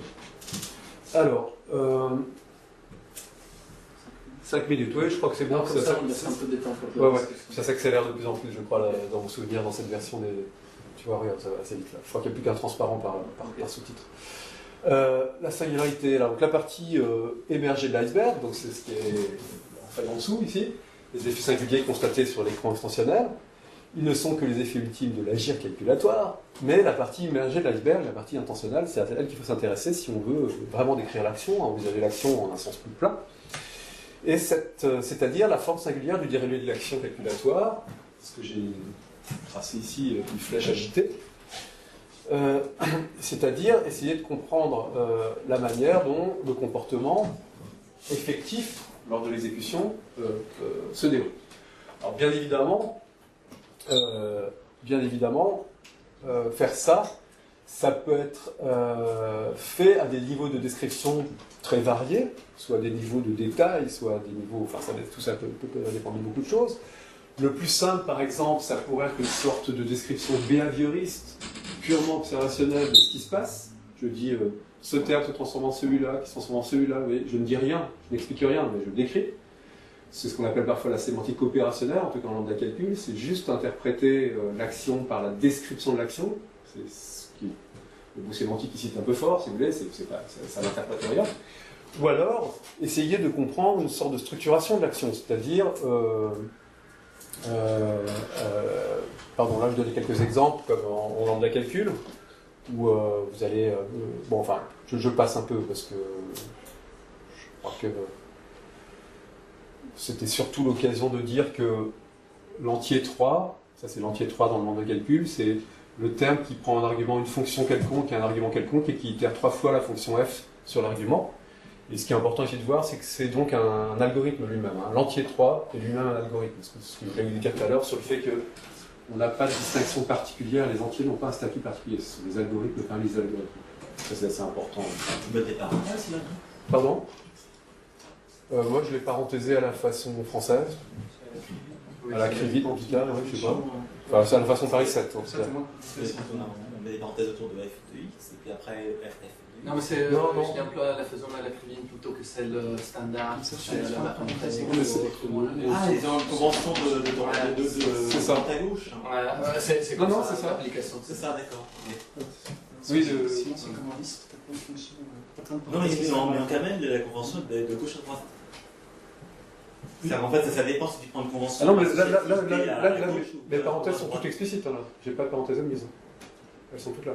Ouais. Et voilà. Mais il faudrait que je présente le lambda calcul pur si vous voulez être précis. Donc je vais donner des exemples comme ça pour juste. C'était surtout l'occasion de dire en passant que dans ce monde-là, en tout cas le lambda calcul, les entiers n'ont pas sont juste des algorithmes parmi les algorithmes, n'ont pas un statut particulier, en tout cas pas a priori. C'est à dire ici, mais je dirais on ne voit pas. Voilà, donc les entiers sont présents, c'est ce que je viens de dire. Mais à des niveaux plus élaborés, c'est ça que je veux faire comprendre, c'est cette idée que quand on va décrire l'action qui est là, on peut soit la décrire comme ça en la décrivant, soit essayer de comprendre, de la classifier, de la structurer de façon à pouvoir la décrire d'une façon, voilà, ce qu'on appelle les machines abstraites, on a calcul, on appelle ça des machines abstraites. C'est quoi? C'est exactement une certaine façon de stratifier, de comprendre, de réorganiser l'exécution du lambda calcul, pour le cas du lambda calcul, en distinguant des types d'objets dans le calcul, et on va décrire en quelque sorte cette action se dérouler à travers ces concepts. Donc c'est cette action, mais décrite d'une manière intelligente et structurée. Et donc, bien évidemment, non seulement cette idée de décrire l'action, elle dépend de l'exécution, de qu'est-ce que c'est que l'exécution, si c'est du lambda calcul ou pas du lambda calcul, mais même quand on est en lambda calcul, on peut la décrire à un niveau bête, si vous voulez, qui est la description des étapes successives, qui n'a aucun sens particulier, ou à un niveau plus abstrait, où on va pouvoir beaucoup plus mettre en avant cette notion de comportement calculatoire vers laquelle je vais. Bien. Alors, une fois qu'on a cette idée, j'ai plus que 3 minutes, hein, c'est ça mais je crois que vraiment, il me semble que l'idéal de transparence, c'est... Donc je vais très vite. Comportement commun. Donc, une fois qu'on a une notion de comportement, on peut tâcher, du moins, de mettre en avant, de construire une notion de comportement commun à des programmes divers. Parce qu'une fois qu'on a un certain langage pour décrire cette action, il faut avoir des programmes différents, qui ont des actions différentes, mais ces actions beaux être différentes, elles peuvent avoir des choses en commun. Par exemple, avec une paire de ciseaux, je peux me couper les cheveux, avec une tondeuse, je peux me couper les cheveux, c'est pas la même action, mais je peux me mettre à un certain niveau où je dis que ça coupe les cheveux. Bon là c'est un petit peu extensionnel peut-être comme idée, mais vous voyez, ce que je veux dire c'est qu'on peut avoir dans une action, chercher une idée d'action, de comportement commun à deux actions différentes. J'ai improvisé l'exemple, hein, du coup j'étais très mauvais, mais vous voyez ce que je veux dire, je pense quand même à peu près cette idée. Alors, de ce point de vue-là, un type, c'est quoi? C'est l'idée, si vous voulez, c'est qu'un type, c'est un ensemble de programmes, d'individus, si vous préférez. Parce que si je parle de programme, les programmes, il faut penser les individus ici, c'est dans leurs différents états, si vous voulez. Donc les individus, mais avec un comportement commun.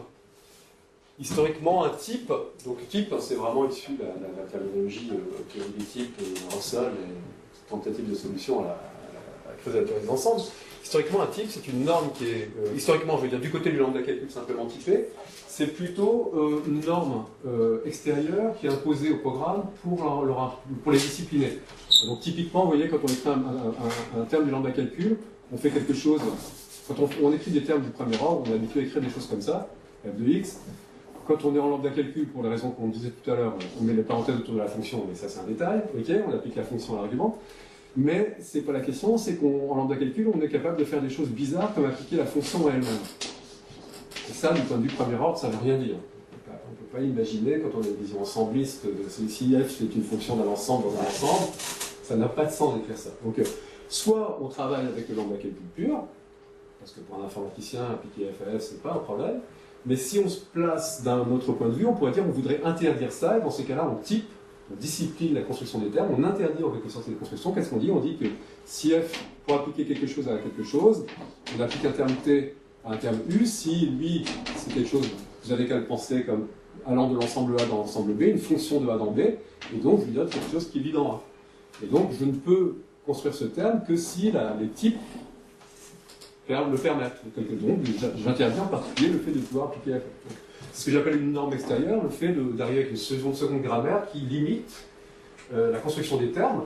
Et en limitant la construction des termes, elle limite également, bien sûr, des termes ne sont plus présents, et donc si les termes ne sont plus présents, des processus ne sont plus présents.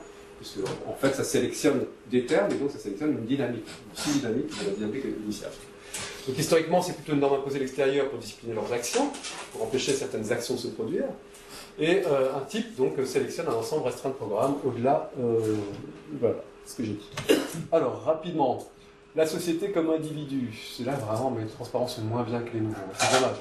Alors, le type, ensemble de programmes et un comportement commun. Donc, cette idée, on peut. Ce qui est intéressant là, c'est que, un petit peu comme je vais essayer de vous montrer comment l'idée d'individu, on pouvait la voir comme émergent à partir de l'idée sémantique calculatoire. De même, la notion de type, ça, ce sont des choses qui sont relativement récentes, qui sont plutôt dans la foulée des travaux de Tate, Girard, voilà, donc autour de la notion de type. Donc c'est l'idée qu'on peut caractériser la notion de type de façon interne, c'est-à-dire oublier en quelque sorte, non pas partir de ça et typer, mais dire un type au total, ça sélectionne un ensemble de programmes. Donc un type, c'est un ensemble de programmes, et maintenant on se pose la question suivante, je prends un ensemble de programmes, à quelles conditions cet ensemble de programmes est-il un type? C'est ça que j'appelle une question purement interne. Et donc dans des cadres qui sont particuliers, soit dans le cadre de la logique du second ordre, intuitionniste, sans doute classique aussi, ou dans le cadre de la ludique, un autre formalisme qui n'est pas du lambda calcul, mais disons, qui partage un certain nombre de choses, on arrive à proposer une caractérisation interne de cette notion de type, donc avec l'idée que, là je vous donne dans le cas de la ludique que je connais mieux, mais disons que dans le cas du lambda calcul, on a quelque chose de. Je crois que c'était. C'était Piston qui a exposé ça la dernière fois lors du colloque, il me semble, ou alors c'est dans sa thèse, je ne sais plus trop, mais qui expose ça très bien. Et enfin, tout ça pour dire qu'on arrive à caractériser la notion de société de termes avec comportement commun à partir de l'intérieur. De nouveau, on arrive à faire naître, de même qu'on a fait naître la notion d'individu, on fait naître la notion de prédicat, parce que le type, encore une fois, ça correspond aux formules. La formule, c'est le prédicat. En ludique, c'est l'interaction qui crée le type, c'est ça? C'est au cours de l'interaction que le type est révélé? Alors, la ludique, c'est un peu comme le lambda calcul pur, c'est un calcul pur, sous forme d'arbre, c'est comme on appelle dire que c'est un calcul des séquences pur. Et généralisé, au sens d'avoir les preuves sont dans certaines formes normalisées, là, focalisées et tout ça. Mais enfin, c'est une sorte de calcul pur, et puis généralisé parce que c'est des arbres infinis. Donc, là, il y a notamment des arbres infinis. Donc c'est ça. Et là, il y a une notion de dualité entre deux arbres. Autrement dit, un peu comme en calcul des séquences, où la coupure, c'est une notion de dualité entre. Voilà, plutôt qu'être l'application. Le flash heading comme notion réflexe. La dualité elle est d'abord définie au niveau des arbres là, de la ludique, qui s'appellent les dessins. Et ensuite, c'est généralisé en notion on a une notion de dualité entre objets purs. Et après, on prend les ensembles d'objets purs, les dessins, et on généralise la notion de dualité en disant deux ensembles de dessins sont duo si et seulement si sont duo 2 à 2. D'accord? Donc là maintenant, tu as une notion de dualité, et à partir de cette notion de dualité, un type, en gros, c'est un objet, c'est un ensemble de dessins qui est le dual d'au moins un ensemble de dessins. Ce qui revient à dire qu'il est clos par biais orthogonal. Qu'il est dual de lui-même. Et juste pour terminer, en gros, l'idée qui correspond maintenant à la façon de construire des types, idéalement, le collecteur, si tu veux, c'est des opérations qui préservent le fait d'être un type. Alors c'est pas tout à fait vrai, parce que parfois ça ne préserve pas, et donc Girard clôt par bidual, et du coup c'est un peu mystérieux pour moi cette affaire, c'est pas cette liberté-là, mais du coup si tu clôt par bidual, alors c'est sûr que c'est clos par bidual. Oui. Non, je pense que c'est important que cette idée des dualités, c'est lié à une idée de déterminaison quand même. Que certes, c'est pas avoir une valeur, c'est pas une fonction qui calcule une valeur, mais c'est quand même, ça se termine le processus d'interaction.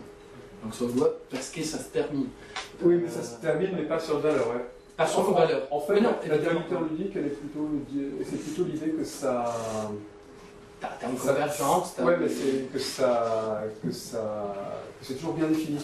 Ouais, mais je pense que c'est important de l'idée de déterminaison, sinon, parce que de voir la dualité comme terminaison quand même. Que c'est pas le calcul d'une valeur quand même. Mais c'est pas terminaison au sens de terminer sur une forme normale. Oui, c'est pas ça, mais c'est Il quand n'y a même. pas de calcul infini, c'est ça. Ah, ça sens, oui. En fait, quand ça se termine, c'est qu'il y a quelqu'un qui dit stop. Ah oui, c'est ça, C'est oui, le il y a deadline. des C'est éléments le partiels. deadline. Ouais, ouais. Donc il dit give up. Alors,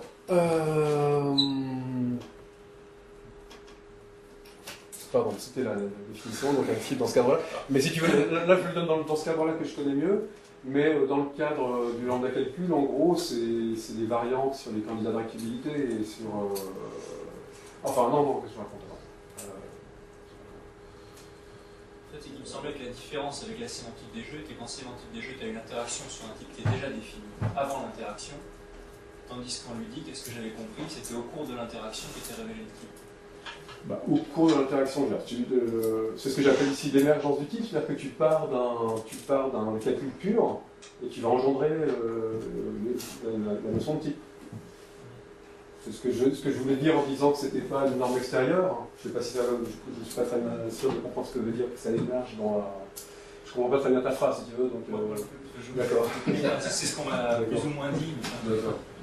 Moi je le dirais plutôt comme je le dis, c'est-à-dire que c'est plutôt que tu pars de ta calcul pur et tu vas faire émerger les types. Et d'ailleurs tu as un certain degré de liberté, c'est-à-dire que si toi demain tu viens avec une nouvelle opération qui préserve le fait d'être un type, tu auras inventé une règle logique. Tu ne sais pas à l'avance, en fait c'est... En réalité tu le sais à l'avance parce que tu retrouves ce dont tu étais parti, parce que la manière dont le calcul pur est historiquement formé, on part d'un truc typé, on oublie les types, on retrouve le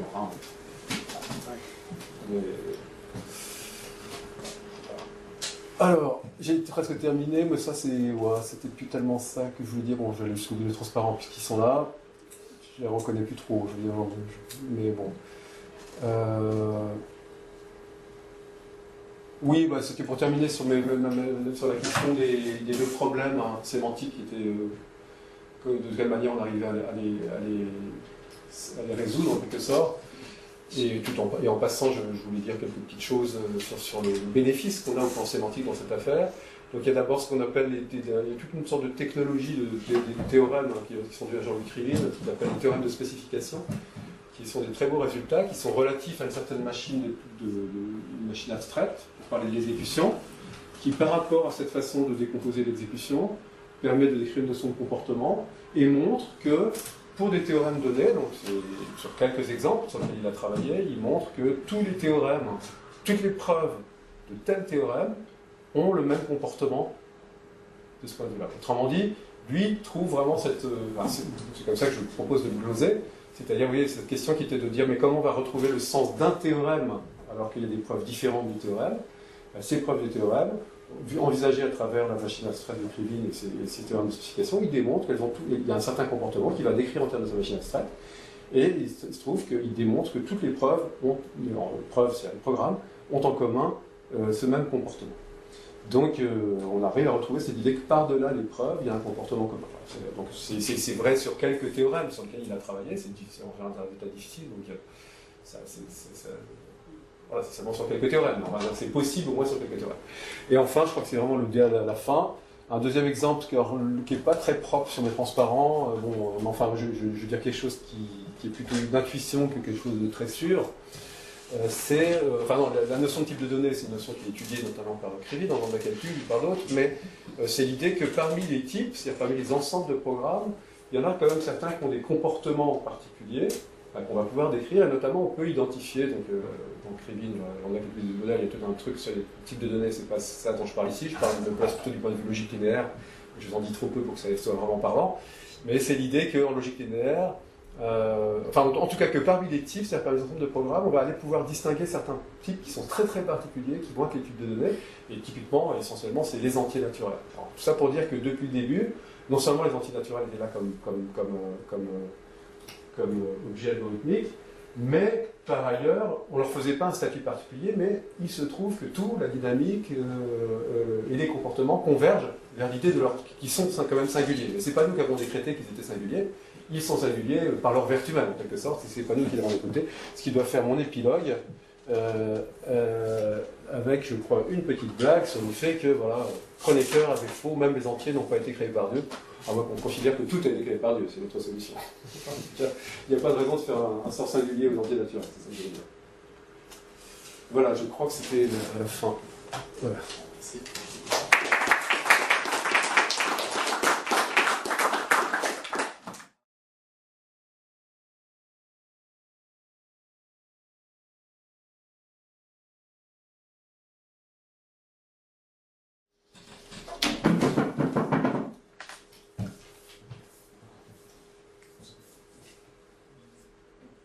Oui.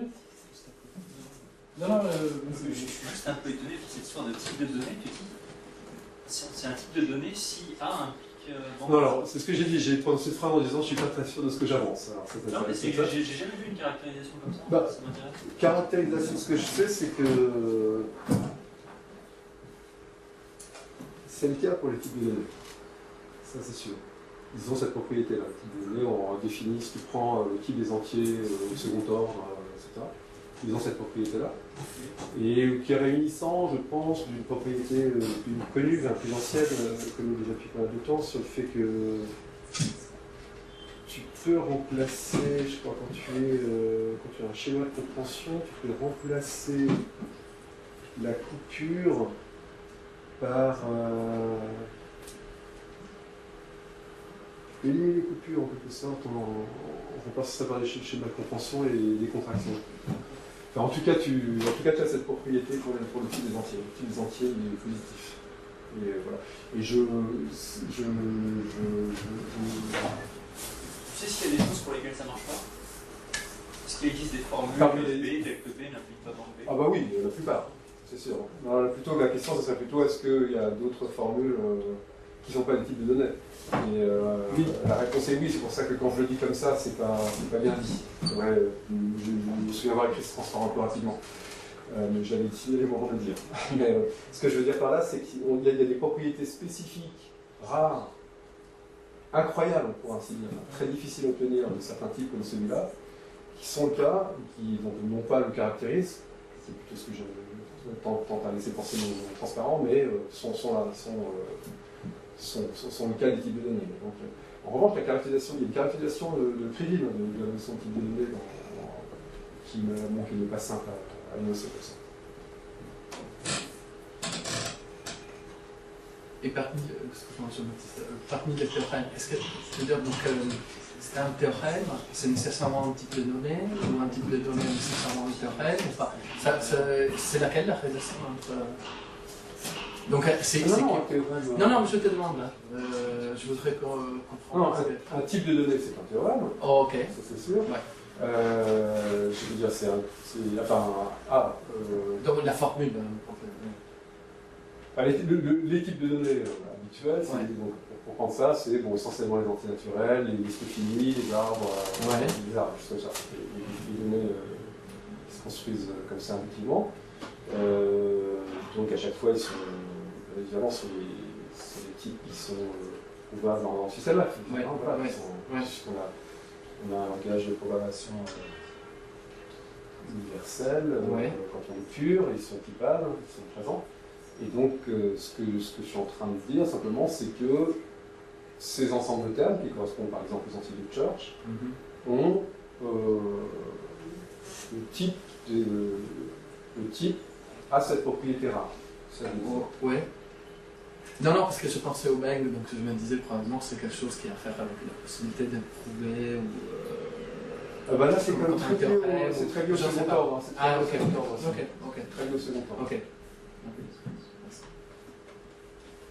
L'avant-dernière diapo, j'ai rien compris. Ça allait de plus en plus vite. La dualité.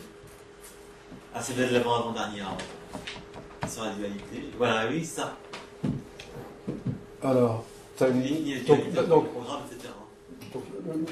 C'est assez. Donc, il y a deux choses. D'abord, je disais qu'il y a des cadres dans lesquels on arrive à caractériser, à proposer une notion de type qui ne soit pas externe mais interne. Donc, comme un type, ça va être en gros faire émerger l'idée de proposition, donc de prédicat, à partir de. Donc, moi, ce qui m'intéressait par rapport à mon fil, disons, conceptuel, c'est cette idée que il a des techniques pour faire émerger la notion de type à partir d'un calcul pur. Ça, c'est une première remarque. Après, je l'illustre sur il y a deux exemples que je connais quand je m'appuie sur lambda calcul, et l'autre exemple que je connais mieux, qui est celui de la ludique.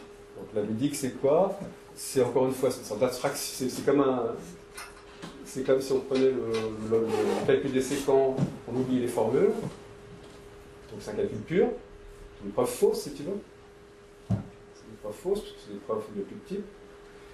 Preuve fausse ou pas fausse, mais c'est un peu plus que ça parce que ça généralise la notion de preuve fausse en, par exemple, les preuves infinies, et en plus elles sont dans une forme canonique particulière. Enfin, c'est des objets, mais pensez comme si c'était des lambda termes, par exemple, sauf qu'au lieu que la composition, ce soit la composition d'une fonction et d'un argument, c'est la coupure, disons.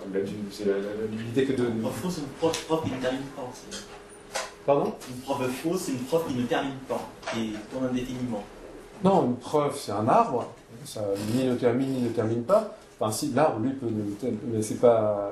La preuve, c'est comme un arbre à feuilles parmi les séquents, et il se trouve que cet arbre peut être infini.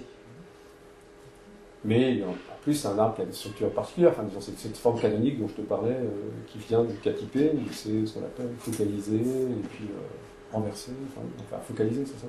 Et donc la relation de dualité c'est le programme. Ok, alors, donc maintenant tu as ces objets qui sont comme des termes purs, c'est ça que en tout cas qu'il faut que je comprenne, c'est des termes comme on parlerait de termes purs dans le lambda calcul. Donc si tu les vois comme programme, c'est des programmes, si tu les vois comme preuves, c'est des preuves pures, donc des preuves en général fausses, des arguments, ce que j'appelle des arguments au départ. Et là, tu définis une notion de dualité qui en gros correspond à dire que c'est comme deux preuves en calcul des séquents purs.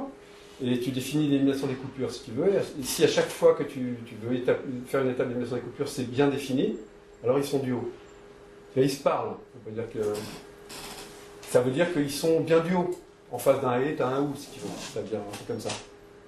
Règle à règle. Ils sont toujours bien, c'est bien défini. L'élimination des coupures sur les objets purs est bien définie aussi. Dans le cas du calcul, ça va de soi, parce que tu prends d'emblée la bêta-réduction est définie sur le calcul pur, donc tu ne poses pas la question. Mais si tu prends par exemple la déduction naturelle, où tu avais défini l'élimination des coupures à Eigenson, dans le cas typé, quoi, dans le cas avec les formules, d'un seul coup tu te mets à oublier les formules. Tu remplaces les formules par des points. C'est des preuves qui ne veulent plus rien dire, c'est des non-preuves, quoi. Ça ne va pas de soi a priori de dire que l'élimination des coupures elle continue à être bien définie là-dessus. Tu vois? Ah, si, parce que dans le calcul c'est ça. Dans le calcul pur c'est ça.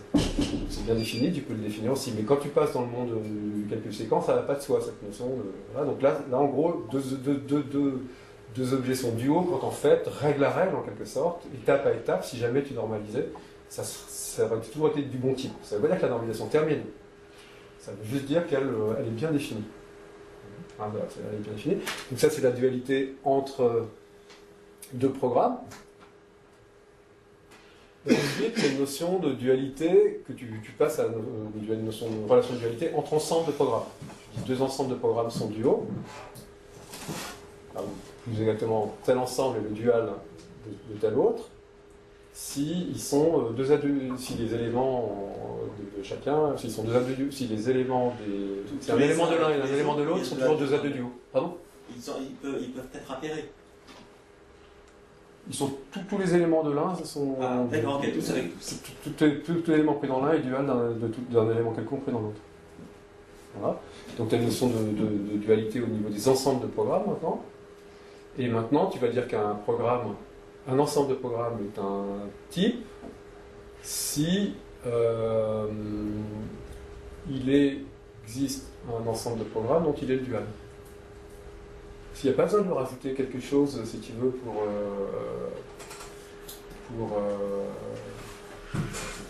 s'il est prêt à tester, il est complet par rapport à une notion de test en quelque sorte. Et à partir de là, donc après, la manière dont, et à partir de là, tu as cette notion-là, puis tu as des opérations qui correspondent en fait aux règles logiques, que tu vas reconstituer, qui sont des opérations qui préservent le fait d'être un type. Là, c'est un peu compliqué parce que en ludique, en fait, de temps en temps, ça marche pas vraiment et Girard clôt par bidual. Hein. Donc, du coup, ce que je dis, ça fait bien peu parce que si tu clôt par bidual, oui, tu vas toujours obtenir une opération qui marche, mais si tu clôt artificiellement. Donc, il y a un petit point là, plus obscur pour moi. Il n'y a qu'à partir du lambda calcul pur, il y a en fait un typage naturel qui apparaît. En fait, hein. Alors, si tu disais ça en lambda calcul pur, le problème de lambda calcul pur, c'est que c'est pas la dualité qui joue puisqu'en gros, tu vois, tu es en train de rendre compte de la composition. La composition, c'est pas. C'est la composition, c'est l'application de fonction d'argument. C'est pas la dualité. C'est la différence entre déduction naturelle et calcul des séquences. Un redex en déduction naturelle, c'est une ligne ou une intro. Alors, calcul des séquences, c'est une coupure. C'est naturellement une question de dualité en calcul des séquences. C'est A contre non A. C'est A positif contre A négatif. En calcul des séquences, donc tu en parles directement, tu parles de la composition comme faire de coupure, c'est composer de choses duales. Très exactement, en calcul des séquences, tu composes comme ça, de preuves, pas de coupure. Mais si tu es dans un monde classique, tu es passé à A et l'orthogonale ici. C'est là que tu vois la dualité, quoi. Mais c'est la même chose, c'est juste que tu t'es dans un monde où tu n'as plus tout présenté par des mangas, etc. Et donc, la composition des programmes, tu vas en rendre compte en termes de cette notion de dualité, en fait. Alors qu'en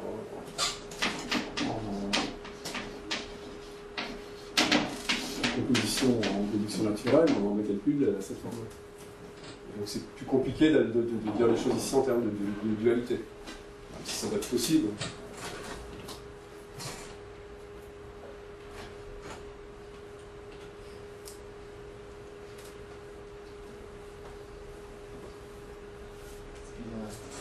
Moi, c'est une petite question sur le vocabulaire. Au niveau de la notion de société, tu veux accéder comme une métaphore, mais je sens que je ne sais pas d'où elle vient, c'est pour ça. Tellement, le mot, moi, ça fait très longtemps que je l'emploie, donc je ne sais plus si c'est moi qui l'ai lancé ou si c'est. En revanche, je sais qu'il y a des mots qui sont du même ordre qu'on trouve chez Girard, en tout cas, en éthique, là, il parle d'éthique. Une éthique, il parle de comportement, etc. Donc il a un vocabulaire qui se rapproche de sens qui métaphoriquement au moins parle de choses un peu du même ordre. Je pense qu'il a plutôt en tête, quand il parle d'éthique et de comportement, l'idée de normes, de normativité, des choses comme ça, mais bon, ce sont des métaphores un peu comme ça. Après, la socialité des processus, je sais que j'utilise ce vocabulaire-là depuis au moins mon habilitation, et sans doute d'autres articles avant, donc je me souviens plus de à quoi ça remonte. Mais effectivement, c'est à peine une métaphore, donc c'est pas des hommes non plus, il ne faut pas que déjà. Ça bouge, ça agit. Les premiers bonhommes, parce que la question, comme tu dis, ça n'a jamais été interrogé, la notion de machin. J'ai envie de dire, ça a été interrogé au moins depuis que Goethe décide dans Faust de remplacer au début était le verbe par au début était l'action. Oui, ça je suis d'accord avec toi. Au moins là, ça je suis d'accord avec toi. Et donc c'est un langage qu'on trouve dans Whiteley par exemple. Oui. Non mais ce que tu cites, je crois l'avoir cité quelque part transparent dans notre exposé, donc je suis bien d'accord avec toi. En revanche, c'est difficile de considérer Goethe comme un logicien. Si tu veux, donc, ce que je veux dire, c'est qu'au sein des travaux, des commentaires, moi en tout cas, peut-être que je suis inculte sur la question et peut-être qu'effectivement, on peut imaginer que quelques grands philosophes se sont penchés sur la question de la division individu-prédicat dans le cadre de la logique du premier ordre. Ce que je peux dire, c'est que moi, dans ma formation et dans mes lectures, je ne me souviens pas que quelqu'un ait posé la question et ait dit c'est insupportable qu'on se la pose pas. Parce qu'on a massacré tous les gens qui l'ont posé en fait. Pardon ? On a massacré tous les gens qui l'ont posé pour créer justement la logique du premier ordre à la Frege. Alors, oui, auquel cas ça. Oui, peut-être. Enfin, je massacrais peut-être pas, mais. En tout cas, ils sont plus vivants. C'est peut-être je sais pas à quoi tu penses en particulier. C'est peut-être le temps et l'âge, peut-être. Peut-être qu'au bout de 90 ans, ils étaient morts. Je sais pas, il y a des gens qui se sont vraiment posés sur cette question. Parce que je sais qu'il est traditionnel et a raison, même si parfois c'est. Enfin, moi, je considérais que la logique premier ordre, la logique moderne, signe le dépassement de la distinction aristotélicienne sujet-prédicat. Parce que ça renvoie à autre chose, parce qu'en réalité, le sujet-prédicat aristotélicien, c'est pas le même effectivement que là. Mais ici, dans le du premier ordre, on a vraiment nativement, enfin, moi, maintenant quand je fais cours, quand je fais mon cours d'initiation à la GDPADICA, je commence comme ça, puis je dis, surtout, ne me posez pas de questions. Voilà. Je dis, on prend ça comme un axe, enfin, c'est un autre point de départ, on pourra en discuter plus tard, mais il faut déjà se expliquer. C'est pour ça que je voulais montrer, enfin, ce que je voulais dire, c'est que le terme d'intelligence, parce qu'au contraire, le terme de société me semble inscrit dans une tradition qui. Ah d'accord, bon, non. Ah d'accord, peut-être, oui. Disons que là, si tu veux, moi je suis en train de parler de, si tu prends pour argent comptant cette idée que, parce qu'on n'a pas trop creusé les difficultés d'utiliser le mot action, comme on dit, c'est action dans un cadre très particulier, action de transformation d'information, enfin bon, action, quelque chose qui roule dans le temps, produit des effets, etc.